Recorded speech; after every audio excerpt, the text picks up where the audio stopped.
Hi everyone, this is Aaron for Zollotech, and I'm going to show you how I repaired my Xbox 360S DVD drive.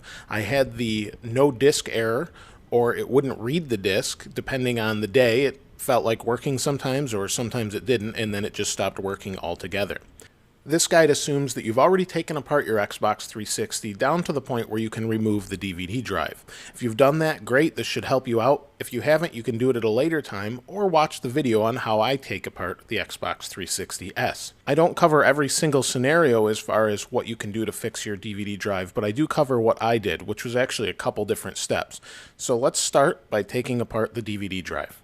Now you can see here's the optical drive, here's the fan with the processors underneath it. Let's spin it around.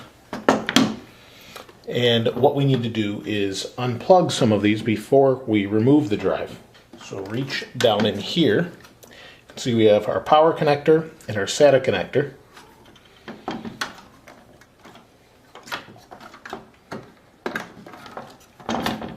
And the drive just comes right out.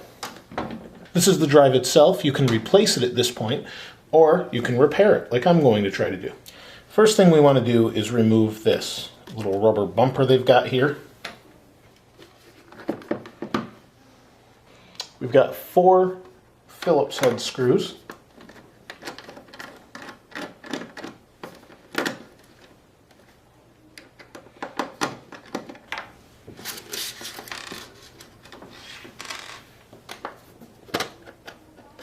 So this little sticker comes off, and then we can carefully slide that out.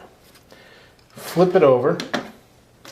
There you can see there's your laser. I'm going to clean it, and hopefully that will work. With a little rubbing alcohol, soak the end, and then clean it. At this point, I thought I had fixed the problem, so I put my Xbox 360 back together and tested it out. Unfortunately, this didn't fix the problem. I took the Xbox back apart and noticed something. If you look at this picture, something actually isn't right here. And what that is the laser is all the way to the left. It shouldn't be all the way to the left. That means it's kind of stuck. So what you need to do in order to test this is take the little magnetic part out of the top. So take the stickers off, take the little top off, and then you'll get to the little plastic disc under there. Pull that out, and what you'll be able to do is test the disc in the drive while the 360 is partially together. Just be careful when you're doing this so that you don't damage anything or zap yourself. Don't touch any electronic components once you plug this in. You can see it magnetically adheres right to the top. The way to fix the laser being all the way to the left like this is to gently shove it back in the other direction. It's not the most elegant solution, but it will repair it. Just be very careful when you do it. What you'll notice is it slides on these rails, and you can see I've shoved it all the way towards the little spindle wheel in the middle. And that's kind of where it should be, somewhere in that range.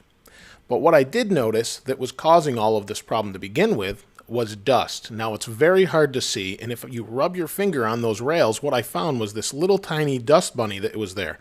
The rails collected all of this dust over time and caused it to jam. Once I put the Xbox 360 back together at this point and did a little test, it actually worked with no problem whatsoever. And this has fixed the problem, and it's worked ever since. There are a couple other things like tweaking the laser power and things like that, but I really wouldn't touch that unless you really know what you're doing.